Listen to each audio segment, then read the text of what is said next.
चलो जी आरंभ करते हैं।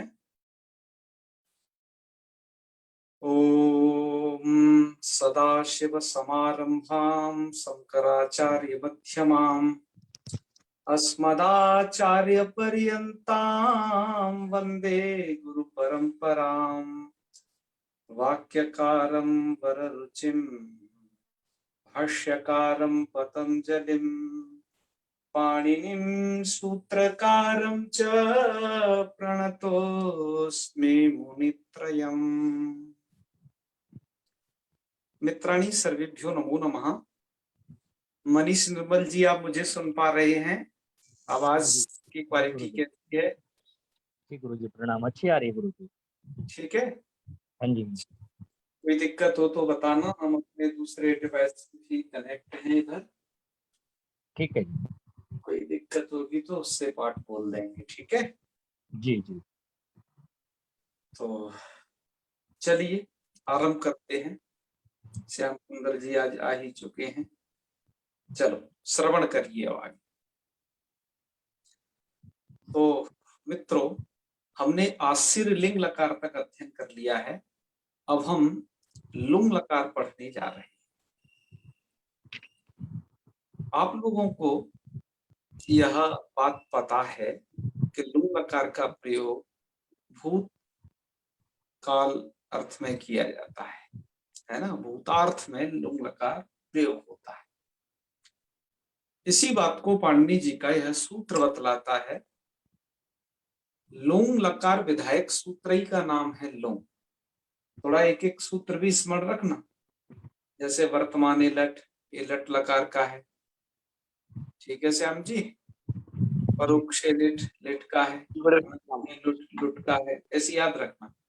ऐसे ही लुंग का तो लुंग ही है? जी जी।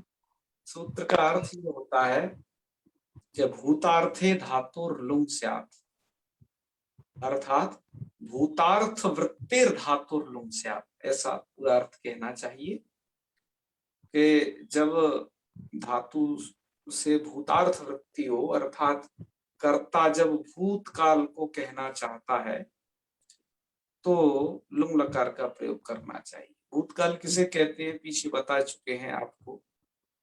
अतीतः कालः, अथवा जो भविष्य और वर्तमान से भिन्न है, वो काल आपका भूतकाल होगा। ठीक है जी। तो भूतकाल आप समझ ही चुके हैं। तो भूतकाल में कुछ बातें हैं कि भूतकाल में आपने एक तो लिट भी पढ़ा था, एक अनद्ध तनि लगाया तो वो भी पढ़ा था। इनका प्रयोग विज्ञान में आपको शुरू से ही सचेत करता रहा हूं कि इनको कैसे आप सही सही पढ़ें, इनके प्रयोग में बिल्कुल गड़बड़ी न करें। इस हेतु इनके प्रयोग के लिए आपको ये बात हमेशा ध्यान रखनी होगी कि सामान्य भूत का जहां प्रयोग है, सामान्य भूत का मतलब है कि न तो जिसमें अद्यतन विशेषण, ना ही जिसमें अनद्यतन विशेषण, ना ही परोक्ष, ना ही प्रत्यक्ष इत्यादि विशेषणों से जो रहित है, अर्थात वाक्य में किसी भी ऐसे उसका प्रयोग नहीं किया जाना चाहिए। बस ये सामान्य रूप से यदि कर्ता कहना चाहिए तो वहां पर लुंग लकार का प्रयोग हो जाता है सामान्य। एक कवि ईश दत्त विरचित है ना, एक उनका काव्य है प्रताप विजयम नाम का। उस प्रताप विजय काव्य से हमने यहाँ पर एक श्लोक उद्धृत किया है, जिन्होंने अभूत इस लुंग लकार का प्रयोग किया है सामान्य भूत अर्थ में। अभूत पुरा भारत भाषा का याद है ना श्याम जी? उसमें बचपन में पढ़ा था हमने, सो जी याद आ गया, वो लिख दिया है। तो अभूत जो प्रयोग है वो सामान्य, मतलब यहाँ पर जो उसके ग्रंथ के करता है वो सामान्य भूतकाल को कहना चाहते हैं बस। अनद्यतन भूत में लंग लकार का प्रयोग होता है, आप ये जान चुके हैं। वहां पर भी एक उदाहरण दिया था, एक उदाहरण हम पुनः प्रस्तुत कर रहे हैं। अनद्यतन भूत में लंग लकार का प्रयोग होता है, जैसे परेद्यु तव गृहे अगच्छम, है। यहाँ पर लंग का प्रयोग हुआ है, ये अगच्छम। तो अनद्यतन भूत का प्रयोग कब होता है कि जब वाक्य में कोई एक ऐसा शब्द पढ़ा गया है जिससे स्पष्ट पता चल रहा है कि ये बात आज की नहीं है, ये बात पिछले वाले भूत की है। तो इसमें परेद्यु नाम का शब्द आया है। परेद्यु का मतलब होता है पिछले दिन जी। आप उसे कह सकते हो यह, आप वैसे यह कहते हो स्वह आने वाला, कल यह बीता हुआ कल, उसे आप परेद्यु कह सकते हैं क्योंकि दिव शब्द से द्यू बना है। तो परेद्यु आप प्रयोग करिए उसके लिए। उससे भी है पुराना, तो अपरेद्यु, अन्यद्यु, इस प्रकार के प्रयोग आते हैं। हमने जब आपको अव्यय प्रकरण पढ़ाया था वहां पर भी इनके बारे में एक बार चर्चा की थी। तो यहाँ पर इससे स्पष्ट हो गया कि ये जो है बीता हुआ कल है। तो हमने अनद्यतन भूत में लंग लकार का प्रयोग करना है। और जब अनद्यतन परोक्ष भूत, इतनी सारी चीजें उसमें हैं यदि, तो हमें किसका प्रयोग करना है? तब हमें लंग लकार का ही प्रयोग करना है। जैसे जघान कंसम किल वासुदेव, वासुदेव ने कंस को जघान अर्थात मार दिया। तो यहाँ पर जो ये जघान, यह जो प्रयोग है, यही प्रयोग है आपके लुंग लकार का, वो लिट लकार का प्रयोग। तो आप लिट लकार, लंग लकार और लुंग लकार, इनका प्रयोग इन सब भूतकाल का एक कई बार में यहाँ और समझ गए होंगे। तीसरी बार से पुनः हमने ये बात आपको बताई है, इसको सभी याद रखना। अब हम आगे बढ़ते हैं। आगे यहाँ पर वरदराजाचार्य जी ने पाणिनि जी के सूत्रों का जो लेख है वो कुछ इस क्रम में किया। इसके बाद पाणिनि जी ने सूत्र लिखा मांगी लुंग। वरदराजाचार्य जी ने यहाँ उद्धृत किया मांगी लुंग। मांगी लुंग की वृत्ति में तो कुछ नहीं लिखा है, केवल ये लिखा कि सर्व लकाराणाम अपवादा। लेकिन सूत्र से ही अर्थ की अवगति है, तो हमने आप लोगों के सौकर्य के लिए, आपको पढ़ने में सुविधा हो, थोड़ा वृत्ति को जोड़ दिया है कि मांग शब्दे उपपदे धातुर लुंग स्यात्। कि मांग शब्द यदि उपपद में है, समीप पठित है, तो धातु से लुंग लकार हो जाता है। ठीक है, बात क्लियर है। उसके बाद पाणिनि जी ने सूत्र रचा स्मोत्तरे लंच। 3-3-75 और 3-3-76। ठीक है, वरदराजाचार्य जी ने उसको यहाँ उसके जस्ट बाद ही लिखा स्मोत्तरे लंच। स्मोत्तरे लंच ऐसा लिख करके वहां पर वृत्ति दिया उन्होंने, स्मोत्तरे मांगी लंग स्यात् लुंग च, यह आपकी वृत्ति में लिखा। ठीक है जी। जी जी। तो स्मोत्तरे मांगी का मतलब क्या है, तो उसको थोड़ा क्लियर करते हुए लिख दिया कि स्मोत्तरे मांगी का मतलब ये है कि जब मां स्म ऐसा है तब आप लंग लकार का भी प्रयोग कर सकते हो, लंग स्यात्, और यहां पर लिखा है फिर चाल लुंच। ध्यान देंगे इस बात पर, चाल लुंच। चाल लुंच मतलब थोड़ा संधिविच्छेद करिए, चात लुंच। क्या करेंगे? चात लुंग च। और आप एक संधि जानते हो यहाँ पर तुरली वाली, तल्लय जब आपने पढ़ा था तो वो चाल लुंच हो गया है।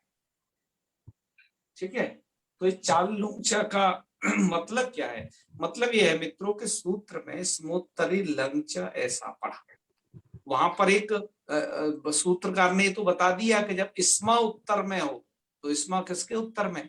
मांग के उत्तर में। मांग की चर्चा चल रही, अर्थात मां स्म ऐसा यदि है तो वहां पर आपको क्या करना है?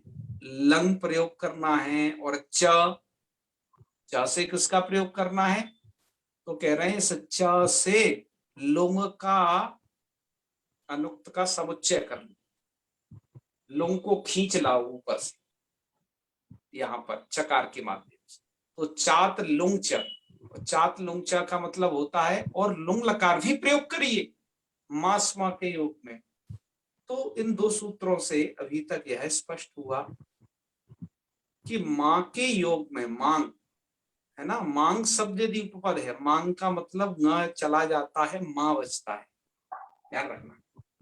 तो जब मां के योग में तो आपको यहाँ पर क्या करना है, लुंग करना है। और जब मास्म इतने का योग हो है, अर्थात इस्मा उत्तर में हो, किसके, मांग के, तो मतलब मास्मा यदि ऐसा है तो आप दो लकार प्रयोग कर सकते हो, लंग भी कर सकते हो और लुंग भी कर सकते हो, दो लकारों का प्रयोग कर सकते हो। ठीक है, बात आई ना समझ में? हाँ श्याम जी, बात आ रही है ना समझ में? जी जी बड़े भैया जी। हम अभी इनको और भी व्याख्यायित करते हैं, यदि उसमें आपको एकदम अच्छे से समझ में और आ जाएगी इसके बाद। जी मित्रों, इसके बाद वरदराजाचार्य जी ने यहाँ पर ये न मांग योगे सूत्र को उद्धृत नहीं किया, लेकिन मैंने धृष्टतावशात इस सूत्र को यहाँ उपयोग कर दिया। वरदराजाचार्य जी ने जो न मांग योगे है, ये जब पूरी लुंग लकार की प्रक्रिया हो गई है उसके बाद दर्शाया है, लेकिन मैंने इसमें इसको पहले केवल इस कारण से दर्शा दिया कि मांग की सभी बातें चल रही थी, मांगी लुंग से उठी और इसमें उत्तर जी लंचा पर ही है और न मांग योगी पर भी है। इस कारण से मैंने सोचा कि इस प्रकरण को पूरा एक साथ में बता देता, तो वो समझाने की दृष्टि से मैंने थोड़ा सा इसको ऊपरी क्रम में ले लिया है, तो आप लोग इसका ज्ञान रखे रहेंगे। हम कोई लघु सिद्धांत कौमुदी क्रम का व्यतिक्रमण नहीं कर रहे हैं, केवल इस सूत्र को यहाँ व्याख्यायित कर रहे हैं, वैसे उस सूत्र को आप समझना वही। ठीक है जी बिल्कुल। मुझे ये लगा कि यहाँ थोड़ा इसको बतलाना सुविधा की दृष्टि से मुझे अच्छा लगेगा, अतः मैं केवल यहाँ रख रहा हूँ। तो चलिए, तो अभी तक आपने पढ़ा मित्रों, मांग की पूरी बात को पढ़ेंगे, न मांगे हुए को थोड़ा लेट पढ़ेंगे, पहले इन दो सूत्रों को समझें। उसमें से जी सबसे पहले सूत्र को समझना बहुत आवश्यक है, उसकी थोड़ा व्याख्या समझिए। पहला सूत्र ये कहता है मांगी लोगी के मांग शब्दे उपपदे धातु लुंग से, धातु से लुंग होता है, और सर्वलकाराणाम अपवाद, सर्वलकाराणाम अपवाद का मतलब है और कुछ भी नहीं होगा यदि मांग उपपद हो गया उस धातु के, तो चाहे तो वो भविष्य काल की क्रिया है जी, चाहे वो भूतकाल की क्रिया है और चाहे वो वर्तमान काल की क्रिया है, करना आपको हमेशा हर स्थिति में लुंग है। पाणिनि जी कह रहे हैं इस बात, जी पाणिनि ने सूत्र बनाया मांगी लुंग ही होगा, अर्थात भूतकाल ही होना है हमेशा है। सर्वलकाराणाम अपवाद इसको लिख दिया है, हर लकार का यह अपवाद, तो लुंग लकार हमें प्रयोग करना होगा। लेकिन मित्रों, जब हम प्रयोग स्थल पर गए, क्योंकि पाणिनि जी ने जो सूत्रों की रचना की है उन्होंने संस्कृत वाङ्मय को देख रखा है, चाहे वो लौकिक वाङ्मय है संस्कृत का, है ना, काव्यात्मक पुराणात्मक कैसा भी, या फिर वैदिक वाङ्मय है, पाणिनि जी के सब प्रत्यक्ष था, उनको उसको देख करके उन्होंने सूत्रों की रचना की है। तो यहाँ पर पाणिनि जी जब मांगी लुंग ऐसा सूत्र बनाए हैं, ध्यान देंगे आप, जी मांगी लुंग अर्थात पाणिनि जी सिर्फ यही चाह रहे हैं कि लुंग लकार का प्रयोग, लेकिन जब प्रयोग विज्ञान में देखते हैं तो वहां पर ऐसा देखा कि मांग योगे चतुर्णाम लकाराणाम प्रयोग दर्शन, मांग के योग में हमने 4-4 लकार देखे। ये बात ध्यान देंगे, ये थोड़ा हर लघु सिद्धांत कौमुदी वाले नहीं पढ़ाते बताते हैं अन्यत्र भी, पर जब हम कोई भी किताबियां पढ़ते हैं भैया संस्कृत की, तो ऐसी बातें सामने आपके आएंगी और वो जी। उखाड़ पछाड़ वाले 30 मार खां लोग आपको परेशान करेंगे, और हमें चाहते हैं कि आप बिल्कुल भी किसी से भी बिल्कुल परास्त ना हो। अतः ये 2-4 बातें आपको व्यास में बता देते हैं। हालांकि इसमें से इन बातों का उल्लेख धैमी व्याख्याकार ने किया है, लेकिन वह जो उनका व्याख्यान है वो बाल मनोरमा या फिर नागेश के शेखर पर आधारित है, तो इस पर भी चिंतन करना आवश्यक है। उन्होंने भी बहुत अच्छा चिंतन किया है, उसको हम अब जान लेते हैं। उसके बाद यदि आप उस चिंतन को पढ़ोगे उस पुस्तक से तो थोड़ा जल्दी समझ पाओगे। तो मांग के योग में 4 लकार मिले। एक तो मिला लोट, लोट जैसे माते संगोस्त्व कर्मणि, जी। है ना, ये गीता ही में है ना, जी। अस्तु। यहाँ पर देखो अस्तु शब्द है ना, ये अस्तु, थोड़ा संधि विच्छेद कर लेना उसका। जी। ये लोट लोट है, ठीक है। जी। अच्छा, मुझे ये हिंस्यात वाला ऊपर लिख के आए, ये मुझे यहाँ लिखना चाहिए था दरअसल विधि लिंग में, ठीक है। जी। ये वाला उदाहरण मतलब ये लिंक का है, वो लोट में लिख गया है, आप उसे वहां से भैया अपने मन से डिलीट कर लेना, यहाँ ले आना। और इसमें विधि लिंग का भी प्रयोग देखा जाता है मांग के। गुरुजी, ये अस्तु अस्तु में सय नहीं है, सय की वृत्ति नहीं क्या है। संग यहाँ पर संगोस्तु कर्मणि आप बता रहे हैं, अस्तु सय सकार नहीं दिख रहा है इसमें। संगोष्ठ, तो हाँ सही कह रहे हैं, सकार इसमें हम जोड़ नहीं पाए हैं, बिल्कुल सही। चलो आप सकार भी जोड़ लेंगे, विद्वान लोग हैं सभी उस सकार को भी ऐड कर लीजिएगा, ठीक है। मैं अब की बार जब गोवर्धन की परिक्रमा लगा रहा था तो वहां पर एक बात जी। लिखी जो बहुत ही अच्छी लगी। जैसे ही बड़ी वाली परिक्रमा खत्म होती है, छोटी वाली स्टार्ट होती है, तो थोड़ी दूर चल के राधा कुंड वाली परिक्रमा में एक बात लिखी कि मनुष्य गलती करना प्रकृति है, गलती सुधार लेना संस्कृति है, और पुनः वैसी गलती न करना प्रगति है। तो बड़ी अच्छी बात लगी ये थी है ना। श्रीमद् भागवत कथा जब आप करते हैं तो ऐसी बातें प्राय वक्ता बोला करते हैं, वैसी ही कुछ बात थी। तो ये भैया मानव की प्रकृति है, कुछ छूट जाता है, हालांकि बहुत हम सावधानी से करते हैं, लेकिन फिर भी थोड़ा ये हो जाता है।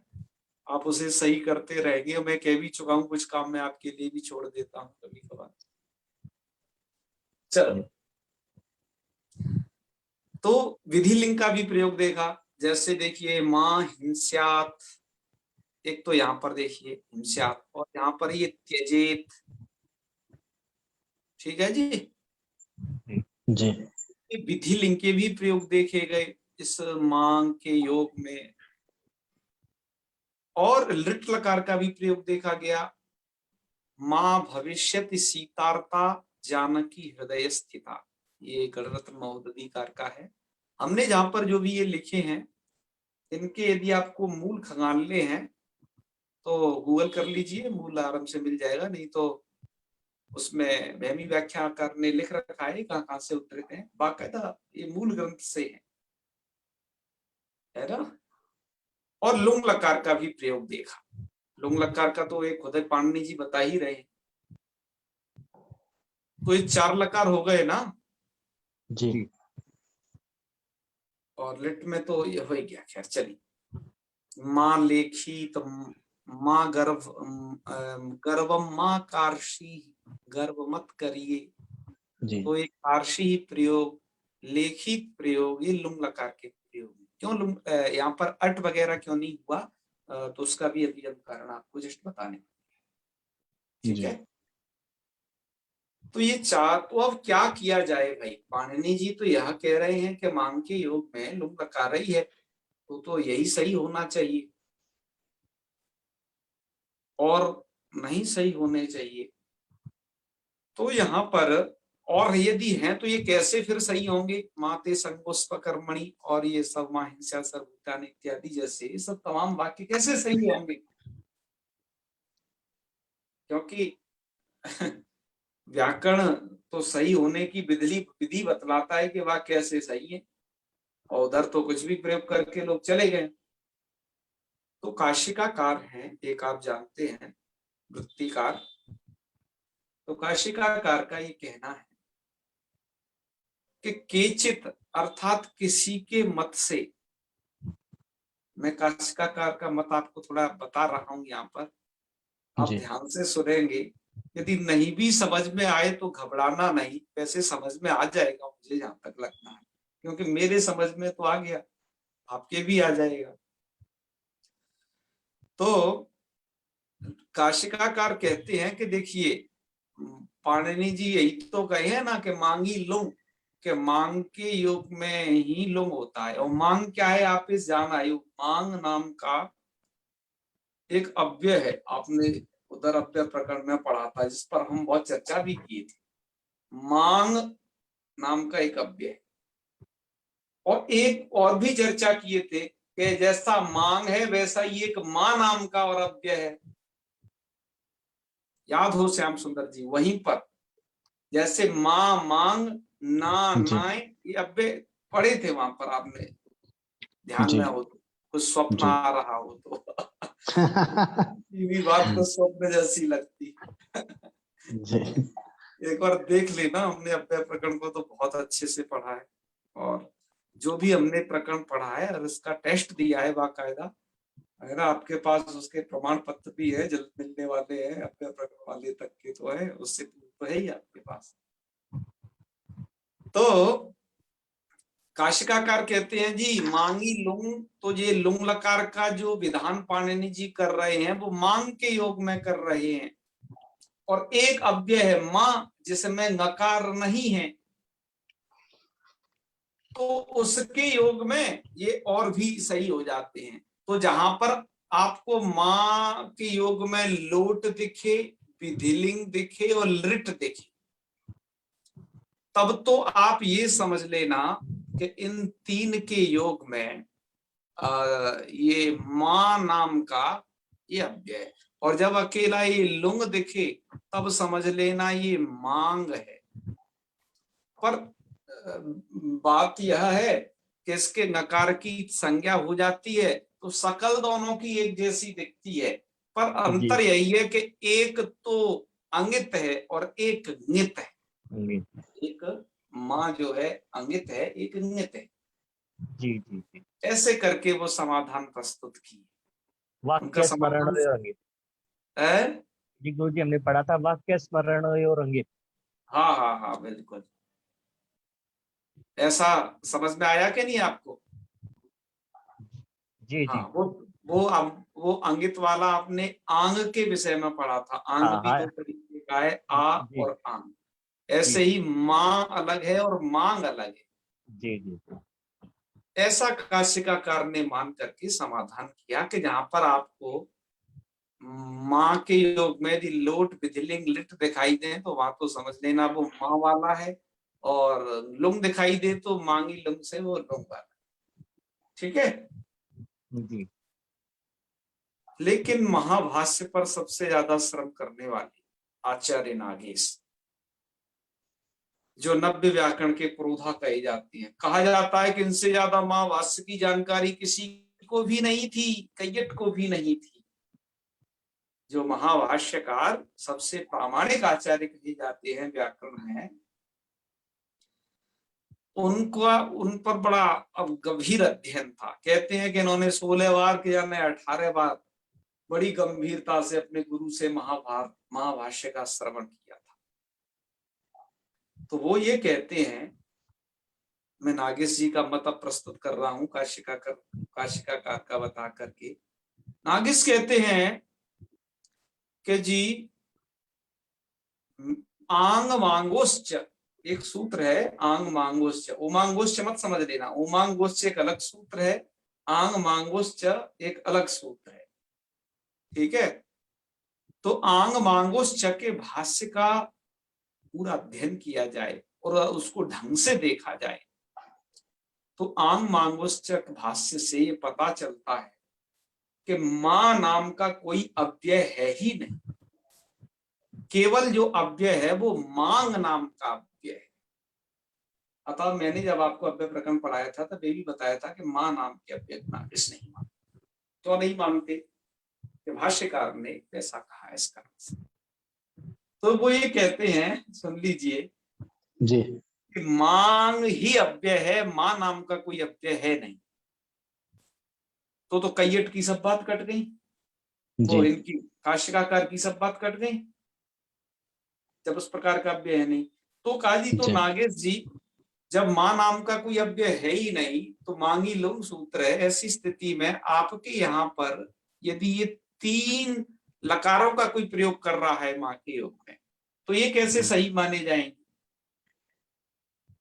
तो वो कहते हैं इनको तो आर्षत्वात् साधु समझना चाहिए, क्योंकि इसमें आप देख रहे होंगे एक तो गीता का ही वाक्य है, भगवान वेद व्यास जी कहा इनको तो आर्षत्वात् ही साधु समझना चाहिए। बस पाणिनि जो मत है वो तो बस यही है, महाभाष्यकार का मत है वो तो यही है कि मांगी लुंग, केवल लुंग का ही प्रयोग। इस प्रकार से वो समाधान करते हैं। आपको जो समाधान उचित लगे वो आप समझ लेना। स्वामी दयानंद जी ने भी एक समाधान किया है, वो मैं यहाँ पर प्रस्तुत नहीं कर रहा हूं क्योंकि वो सही समाधान जचता नहीं है। यदि आपको उनका मत पढ़ना हो तो उनकी पुस्तक में पढ़ लेना या भैमी व्याख्या में देखें। तो ये थोड़े मतांतर थे जो मैंने यहाँ पर कहे। अब हम आगे चले, समझ गए होंगे इतनी बात। जी जी अब हम आगे पढ़ते हैं, ठीक है, हम प्रक्रिया पढ़ते हैं जो ज्यादा समझ में आएगी अब आप लोग। चलो, पुरुषोत्तम जी जुड़े होंगे संभवतः।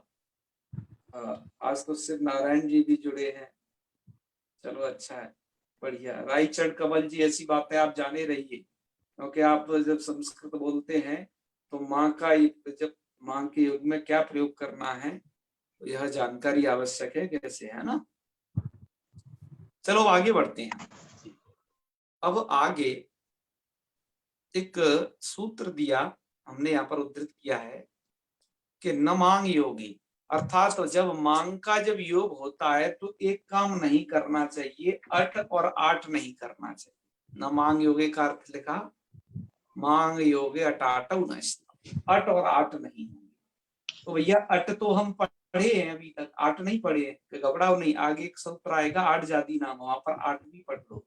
बात यह है कि जब धातु हलादी रहेंगी तो उनसे अट हो जाएगा, और अधातु यदि आजादी रहेंगी तो उनसे आठ हो जाएगा। बस इतना सा अंतर है। कहाँ? लुंग लंग लृग, वही एक सूत्र है, लुंग लंग लृग छिड़दाता, वही करता है। तो आजादी है तो अट, और आठ जादी नाम एक आगे आएगा इसका भाई, वो आजादियों से अट कर देगा, और वैसे ही आजादी से इतर जो धातु उनसे अट कर ले। तो लेकिन जब मांग यदि जुड़ जाएगा तो अट आठ नहीं हो, ये ध्यान रखिए। जैसे मैंने जब यहाँ पर इसलिए जब लुंग लकार को लिखा था तो मैंने लिखा था गर्वम मां कार्शी, कार्शी मतलब अकारशी,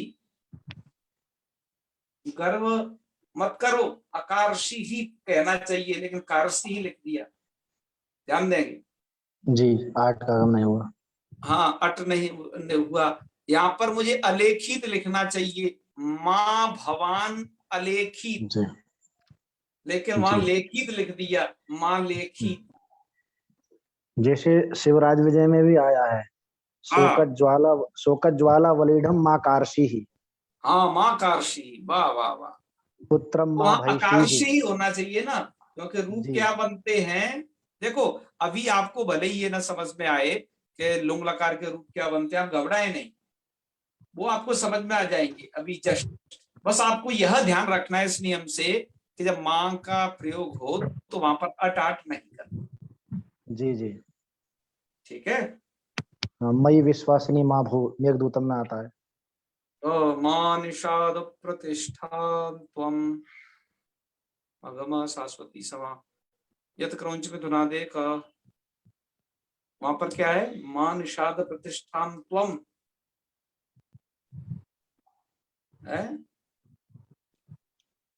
क्या आया है वहां पर, इसको बोलना एक बार।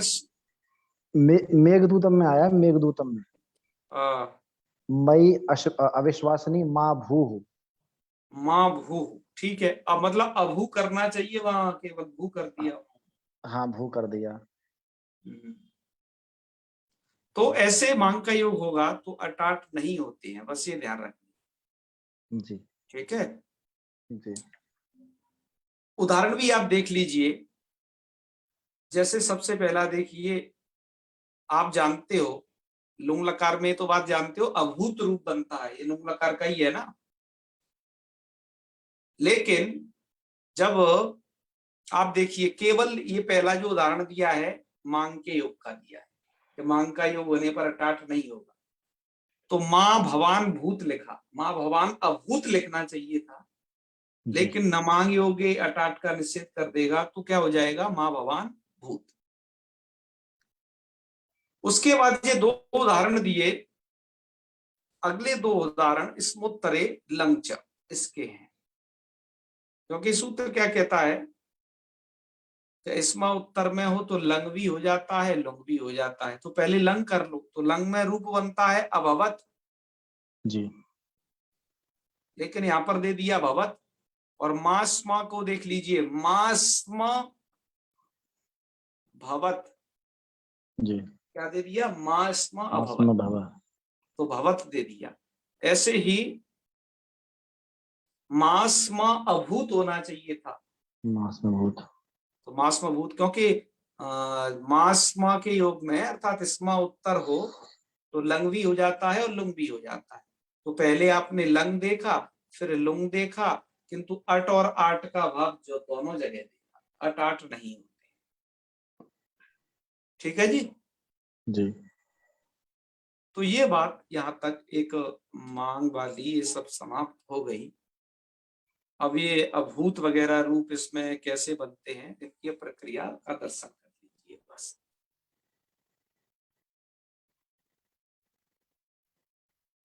चलिए, जैसे अब आगे देखिए, जैसे आप भू धातु है तो इसे लुंग लकार लाएंगे, लुंग का ला बचेगा, जी और आप क्या कर लें, तिप। टिप कर लें, और अट आगम कर लें, अट भू, और तिप का बचेगा ती, तस् करके का लोप हो जाता है। ये इंगित लकारों की प्रक्रिया है। ये तस्य जी सूत्र को भैया देख लेना, जो लोग यदि नए जुड़े हैं तो हमारे पुराने वीडियो जरूर देखें, अन्यथा आप जुड़े न रह पाओगे, बहुत कठिनाई होगी, ठीक है। जी पिछला रिवीजन करते रहेंगे तो आप लगातार हमसे जुड़े रहेंगे, आपको ये सब बराबर समझ में आता है, क्योंकि हम ये मान करके पढ़ा रहे हैं आप, कि हम वहां पर वो बात बता चुके हैं और आप उसे सुन चुके हैं। तो यदि आप ऐसा नहीं किए हो तो आप ये समझ लीजिए कठिनाई होगी, ठीक है। जी हाँ, चलो, इसलिए जब भी आप गैप करते हो तो हमें अवश्य सूचना दें, इसलिए हमें पता चले कि अमुक व्यक्ति यहाँ से गायब है, इसको ये समझ में नहीं आया, या तो हमें समझ में आ जाए कि ये इन लोगों को ये नहीं आ रहा तो हम वहीं से समझा देते हैं। अब जो हम बात बता चुके हैं उसे बार बार हालांकि बताते हैं उसको, लेकिन फिर भी आप उसे थोड़ा ढंग से सुना और समझा करें। चलिए हम आगे बढ़ते हैं। अट कर लिया, इतस्वीकार का लोप कर लिया, तो अट भूत ऐसी स्थिति रही, ठीक है। जी अब यहाँ पर तिप का जो होता है इसकी सार्वधातुक संज्ञा है, तिंसित सार्वधातुकम, जैसा कि आप जी जानते जी हैं। सप प्राप्त है, जी सप प्राप्त है, लेकिन यहाँ पर सूत्र आ गया चिली लुंगी, जी सूत्र में लुंगी कहा जाए ना, तो जी ये लुंग लकार की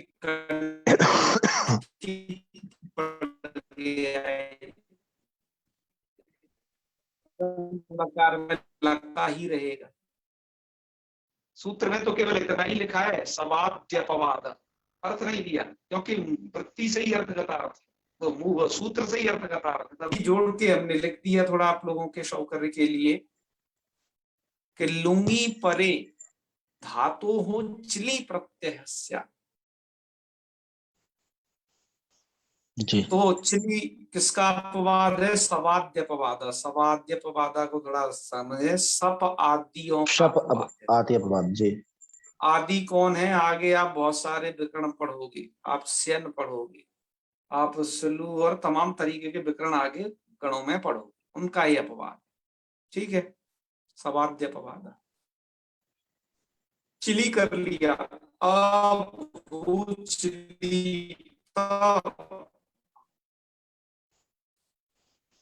और चिली का बसता है ल। तो इकार की संज्ञा है आपकी उपदेश जन्मासिक से, और लक और चकार की। तो अभूल त।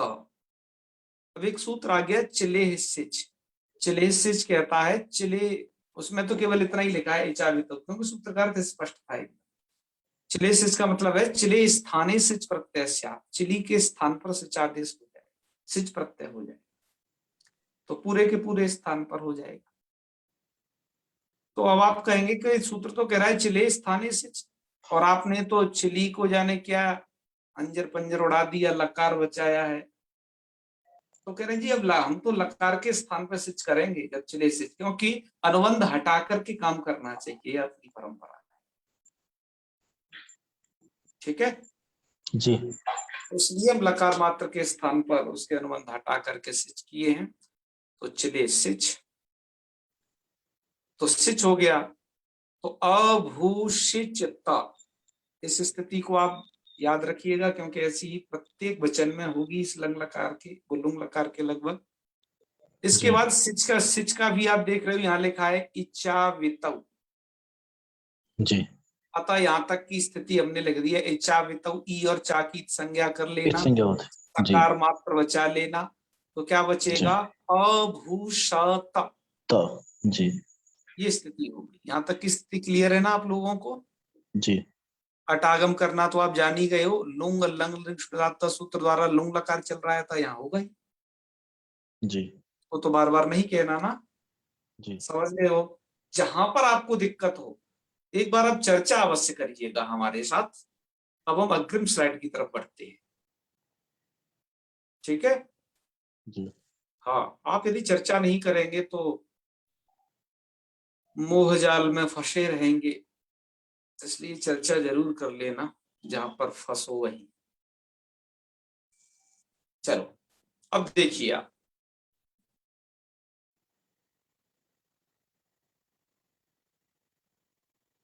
सुन पा रहे हैं मुझे? जी बड़े भैया जी, आ रही है आपके पास? हाँ, आज तो नहीं कटी ना बिल्कुल भी? हाँ बीच में कटी थी, थोड़ा सा कटी थी, अब नहीं कट रही है। चलो ठीक है, बता देना। जी भैया। इसके बाद हो गया भू। अब वही स्थिति को मैंने द्वारा लिख दिया है, देख लेना, यहाँ तक यहाँ तक यहाँ तक द्वारा से लिख दिया है अभी जो समझाया है वही, जी। क्योंकि ये स्थिति आपको लगातार करनी पड़ी। तो अभूषता यहाँ तक आप आ गए, इस सिच का सा बचा हुआ है। अब जी। इस सिच के सा का भी क्या होने वाला है? लोप लोप। होने वाला है। लुक, ये सूत्र कह रहा है ये सूत्र कह रहा है गातिस्था घोपा भूभ्य पा सिंचा। भूपा भूप्य सिचा परस्मई पदेश। गातिस्था, इसमें घू छूट गया है भाई, जी। जी। ऐड कर लेना। गातिस्था घूपा भूप्य, यहाँ छूट गया है। जी। गातिस्था घूपा भूप्य सिचा परस्मई पदेश। जी। सूत्र का क्या अर्थ है? एभ्य, एभ्य का मतलब है गाति, अर्थात एक गा नाम की धातु, स्था, जी। और हु छूट गई बीच में, भू संज्ञक धातु है वो, जी। 4-5 ठो धातु है, उन्हें हम बता देंगे आपको। पा धातु है, और जी। भू, और ये भू धातु, ये तो आप पढ़ ही रहे हो। जी। तो एभ्य, एभ्य मतलब इनसे परे। सिचो लुक स्यात्, सिच का लुक हो जाता है। तो बताओ भू धातु इसमें पठित है क्या नहीं सूत्र में? जी। जी है। तो अब क्या हो जाएगा? सिच का हो जाएगा लुक। जी। लुक मतलब बेचारा बिल्कुल जान से चला गया, जी। अदर्शन हो जाएगा, नहीं दिखाई देगा। तो स्थिति क्या बनेगी? अभूत। अभूत। तो मिला दीजिए, अभूत बन जाएगा। जी कुछ लोग शंका किया करते हैं, अरे आपने चिली किया, सिच किया, इतनी मेहनत काय कर रहे हो, अरे डायरेक्ट सिंचाई कर लेते ना पानी जी, चिली कर जी रहे हैं फिर तो सिच कर रहे हैं। अगर भैया ऐसी शंका न करो, पानी जी अभी तो चिली के स्थान पर सिच कर रहे हैं, आगे देखना है चिली की आगे चल के क्या क्या चटनी बनाएंगे वो। कहने का मतलब चिली के स्थान पर वो बहुत सारे कार्यों को करेंगे। चिली के स्थान पर कभी वो अंग करेंगे, कभी वो चंग करेंगे इसी चिली के स्थान पर, ठीक है। जी अतः वो चिली के स्थान पर यहाँ तो सिंचादेश विधान कर रहे हैं और आगे के लिए उन्होंने और छोड़ रखा है और वो करते रहे। और सिच का लुक केवल यही रहेगा, केवल यही जो सूत्र है ना, सिच का लुक केवल इन्हीं जगह रहना है, ध्यान रखना। अन्यथा तो सिच का सा सुनाई देता रहेगा। अब इस सूत्र में, ठीक है, ये तो हमें समझ में आ गया कि भू संज्ञक जो सॉरी भू धातु से परे सिच का लुक हो जाता है। इसके बाद स्था धातु से परे सिच का लुक हो जाता है। और एक यहाँ एक छूट गया है, घू। घू का मतलब है घू संज्ञक धातु, जी ठीक है ना। जी घू संज्ञक धातुएं हैं, हम आपको बताएंगे जब दादा घुदा नाम का एक सूत्र आएगा उसके व्याख्यान में भी बताएंगे उस बात। इसके अलावा इस सूत्र में आप देख रहे हो और भी कुछ पढ़ा गया। जैसे एक पढ़ा गया गाती, एक पढ़ा गया पा, जी और पढ़ा गया ना। जी तो वरदराजाचार्य जी दो के विषय में थोड़ा सा और यहाँ व्याख्यान प्रस्तुत कर रहे हैं कि ये गा और पा का क्या मतलब है। तो गा मतलब यहाँ कैसा लेना है, पा कैसा लेना है। सूत्र में गाती है ना, तो उसको लिख रहे हैं, वृत्ति लिखा उन्होंने, गापौ इह इणादेश पिबती गृह्यते। जी आप आपके में थोड़ा ये मैंने इसको विच्छेद करके लिख दिया है, आपके में लिखा होगा ये गापा विह, जी गापा विहे, गापा विहेण, जी नादेश पिबती देश जैसा कुछ पिबती लिखा होगा। गृह्यते। जी जी हाँ, ये मुझे पंक्ति बिल्कुल समझ में नहीं आती थी अपने बचपन में, मैं बताऊं। संधि हो रखी है समझ में। हाँ, कि ये क्या कहना चाहते हैं। एक तो सबसे पहले समझना, ये जो कथन करना चाहते हैं सूत्रस्थ, ये दो धातुओं के विषय में कोई जानकारी दे रहे हैं। एक तो गा धातु, एक पा धातु के विषय जी ये जानकारी दे रहे हैं। वो जानकारी ये दे रहे हैं मित्रों, मैं आपको थोड़ा पहले बता देता हूं, इसके बाद भाव भी पढ़ लेंगे कि पाणिनि जी के पास जो ये गा धातु है वो दो तरीके की है और पा धातु भी दो तरीके की है, ध्यान रखना। जी एक तो पाणिनि जी ने डायरेक्ट गा धातु पढ़ी है, ठीक है। ठीक और एक क्या किया है पाणिनि जी ने, इण धातु के स्थान पर एक गा नाम का आदेश कर दिया है। जी तो जब हम गातिस्था गुबा गुब्य जैसे परस्मयी पदेशु जैसे सूत्रों को पढ़ेंगे तो हम कैसे पहचानेंगे कि कहां पर हमें सिच का लोप करना है। क्या जो जहां साक्षात पाणिनि जी ने गा धातु पढ़ी है वहां, या फिर जो इण के स्थान इण नाम की धातु है उसके स्थान पर जो गा आदेश किया है उससे परे सिच का लोप करना है। तो ये दो शंकाएं हमेशा हों, ठीक है जी जी तो उस शंका के निराकरण में ये आगे चल के कह देंगे कि यहाँ पर जो औपदेशिक गा धातु पड़ी है वो नहीं लेनी, बल्कि इण के स्थान पर इणादेश, जो इण के स्थान पर गा आदेश किया है उसका ग्रहण करना है, ठीक है। जी हाँ, और पा की अच्छा। पिबती गृह्यते। और पा धातु भी दो तरीके की हैं, एक तो जी पा रक्षण अलग है और पा पाने पा अलग है। पानी तो पा जी कौन सी ली जाए, सूत्र में तो ऐसा कुछ है नहीं अर्थ निर्देश, कह रहे हैं पिबती तो उसके लिए कह दिया पिबती गृह्यते। पिबती का मतलब जिसके पाने वाली। स्थान पर पिव आदेश हो जाता है, जी तो मतलब ये पा पाने वाली ही है। वो आवेश हो जाता है, उसी का प्रवृत्ति रूप बनता है। तो उसी का ग्रहण करना, कहने का मतलब है उससे ही परिस्थिति का लोक करना। ये थोड़ा जानकारी जी, ये थोड़ा जानकारी वरदराचार्य जी ने दी है इसके माध्यम से कि गापो यह इणादेश प्रवृत्ति गृह्यते, इसके माध्यम से हमने उसको यहाँ पर उसके भाव को लिखा है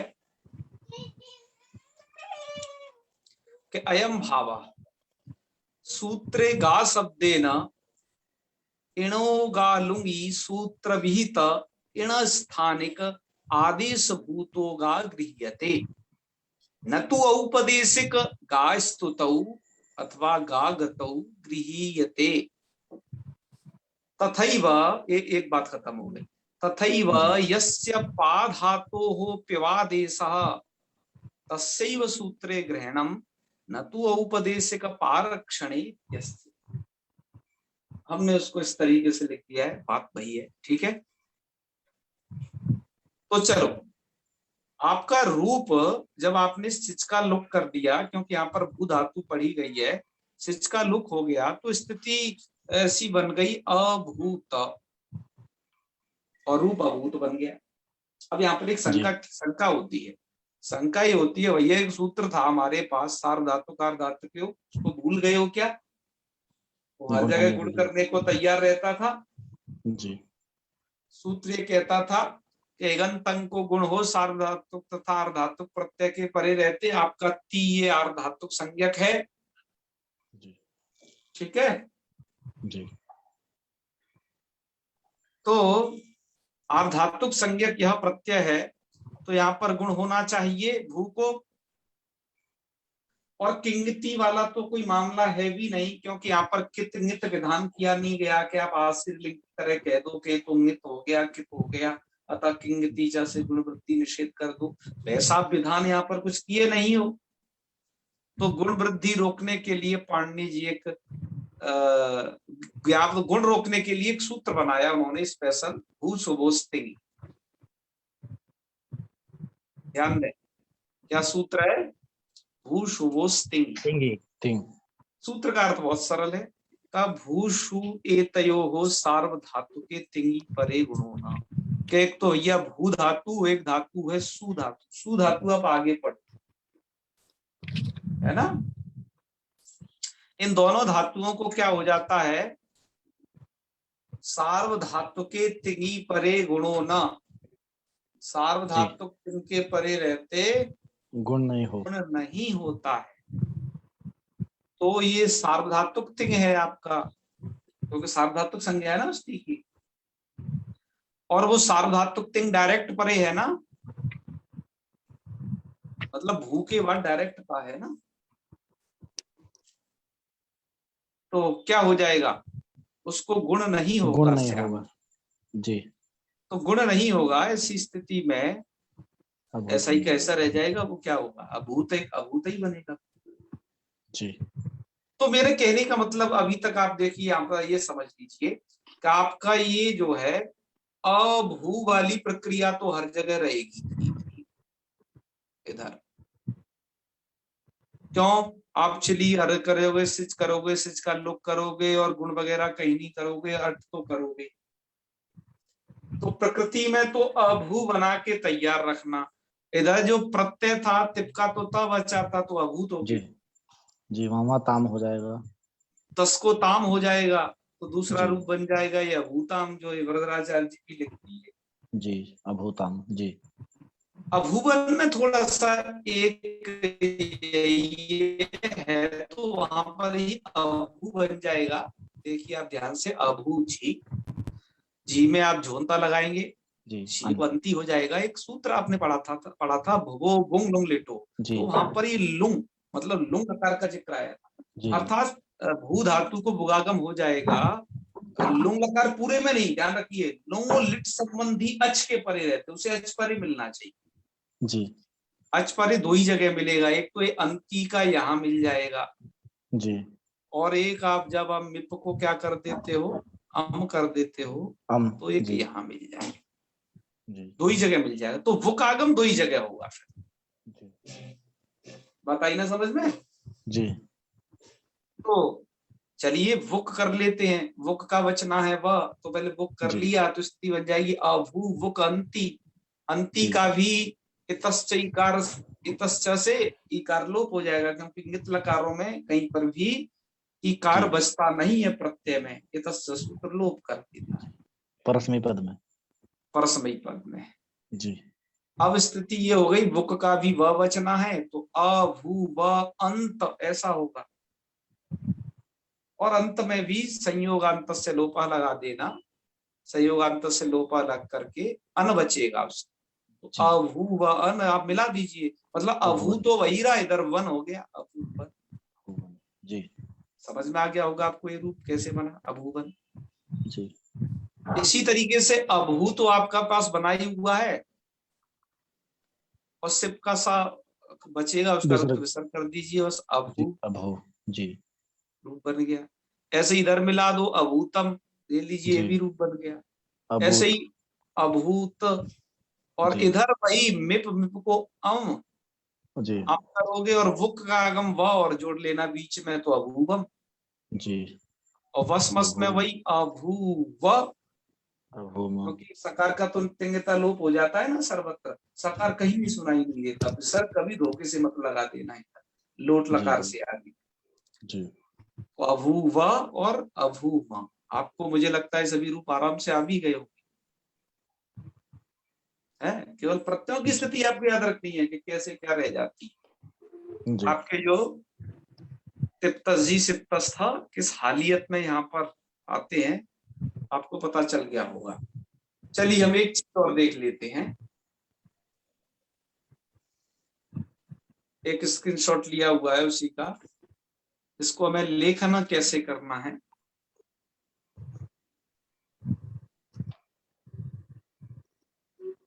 लेखन के लिए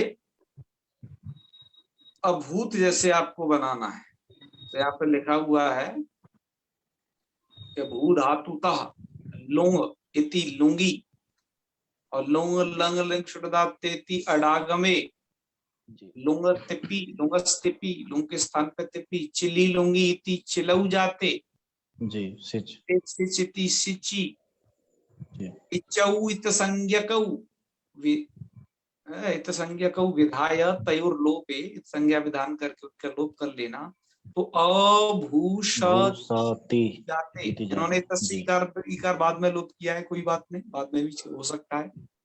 जी। और गातिस्था भूपा भूभ्य सचा परस्मै परस्मै पदेति, पद। इति सलोपे सकार का लोप, इतश्च इति कार लोपे, और भू सुभोस्तिंगी इति गुणा भावे, गोया जी फिर क्या निषेधे करते अभूत इति रूपम, और अभूताम आप बनाई लोगे। अभूवन थोड़ा सा देख लीजिए, जहां पर ये हमने प्रक्रिया की थी वो कागम की, वो देख लीजिए। वो ऐसे है कि भू धातुर लुंगी तस्य स्थाने जी प्रत्यय, तस्मिन् परे चिली प्रत्यय, तस्य सिजादेशे तस्य लुकी अडागमे, और सिजभ्य विधिभ्यश्च, इन्होंने प्राप्ति भी दिखाई है, झेर जुसी प्राप्त आता से उसने निषेध कर दिया, झोंता से जी को अंत कर देना, इतश्च इकार का लोप कर देना, तकार का संयोगांत लोप कर देना, भुगो बुंग लुंग लिटो हो, इससे भुगागम करके अनुबंध लोप करके अभुगम बना ले। ठीक है, हमने ये आपको थोड़ा सा ये बाध्य बाधक भाव नहीं बताया है यहाँ पर, इस व्यस्त विधि व्यस्त वाला और ये आता वाला ये हम आगे बताएंगे जब इसका जहाँ मूल में आएगा वहां। ठीक है, जी। और तो बाकी इसकी सरल प्रक्रिया ही थी, आप सब समझ गए होंगे। यदि आपको इसमें कहीं संदेह हो तो आप पूछ सकते हैं। क्यों जी, कोई संदेह हो वो आप बताएं, अन्यथा फिर हम पाठ को विराम देंगे। ठीक है, तो आज काफी से भी पाठ चला है। हाँ गगन जी कुछ कह रहे हैं। जी वो एणो गा लुंगी जो सूत्र है, जो एण स्थान वो गकार जो आदेश हो जाता है उसके पर, वो क्या बात है? जी आप समझ नहीं पाए हम आपकी बात को, थोड़ा एक बार दोबारा से अपने प्रश्न को दोहराएं। जो एणो गा लुंगी के विषय में कुछ बात है। एणो गा लुंगी जो सूत्र है, जो एण स्थान जो गकार है, वो क्या विषय है? वो वही विषय है कि इण के स्थान पर गा आदेश करता है वो सूत्र। अब गा दो तरीके का है। जब जो गातिस्था उपा पदेश सूत्र है ना, उसमें गातिस्था ऐसा पढ़ा गया है। गा दो तरीके का है। एक तो गा धातु वाला पढ़े, जैसे मैंने आपको बताया था गा स्तुतौ, गा गतौ, ऐसी कुछ धातु पढ़ी है ना, गांग गतौ, मैंने अनुबंध हटा करके थोड़ा पढ़। और एक तो ये तो धातु पाठ है, धातु पाठ में पठित है इस प्रकार की धातु, है ना, गांग गतौ या फिर गा स्तुतौ। और एक पाणिनि जी क्या कर रहे हैं, इणो गा लुंगी, इण के स्थान पर गा कर रहे हैं। अब हमारे सामने प्रश्न होगा, जब हम गातिस्था उपा पदेश को लगाएंगे, सिच का लोग कौन सी जगह करें? सिच का लोग हम डायरेक्ट उस धातु में करें, गा स्तुतौ वगैरह जो पाणिनि जी ने साक्षात पढ़ी है, या फिर इण के स्थान पर जहां गा किया है वहां पर भी हम कर लें सिच का लोग है, ये प्रश्न होगा। अब उसके उत्तर में मैं बताया जो है, भाष्यकार की दरअसल ये बात है जो दीक्षित जी ने इस तरीके से लिखी है कि यहाँ पर इण के स्थान पर जो गा किया जाता है, इणो गा इत्यादि सूत्र द्वारा उसका ग्रहण होता है, वहीं पर हमें गातिस्था सूत्र लगाना है। और औपदेशिक जो धातुएं हैं गा वगैरह, उनमें नहीं सूत्र लगा। जो इण के स्थान पर गा हुआ है वहां पर इसको लगा, है ना, ये बात बताई। ठीक है गगन जी? हाँ, चलो, बहुत आनंद आ रहा है, अपना पाठ चल रहा है, आज पूरा लंबा हो गया है ना, चलो समय भी हो गया उस हिसाब से, अच्छा है। हम इसे पूरा धीरे धीरे कर लेंगे। रायचरण जी कुछ पूछना चाहते हैं?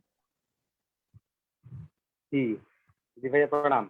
जी हाँ महादेव भैया, ये भू सुबो स्तिंगी वदतु कर्तरी, भू सुबो स्तिंगी और कर्तरी सब। आपकी आवाज नहीं आ रही है रायचरण जी।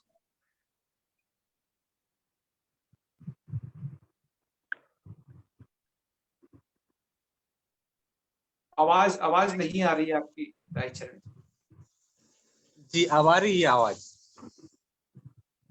तो मनीष जी, मेरी आवाज पहुंच रही है आप तक? जी आ रही है, आ रही है बड़े भैया। जी आपकी आवाज तो आ रही है, हम भी सुन रहे हैं। अच्छा, उनकी भी आ रही है, भैया की भी आ रायचरण जी रही की है। नहीं आ रही, कोई बात नहीं, आप रायचरण जी की आ रही है आ भैया, रही है? सुन रहे हैं हम। हाँ जी आपके पास जी पता नहीं भैया। क्यों नहीं आ रही, अब नहीं आ रही। तो सुन रहे हैं। रायचरण जी की अब नहीं आ रही, एक बार आई आ थी। रही है। उनकी क्या प्रश्न था, आप ही हमें बता दो, हम नहीं सुन पा रहे तो। जी प्रश्न अभी कर रहे हैं, प्रश्न बता रहे हैं हम कि ये जो भू सुबो स्तिंगी और कर्तरी सब, इन दोनों में इनका जो नंबर है, ये एक तो सपात सप्तदायी की है और एक त्रिपादी की है। तो ये दोनों सूत्र दो जगह नहीं लग सकता है? कैसे दो जगह, मतलब?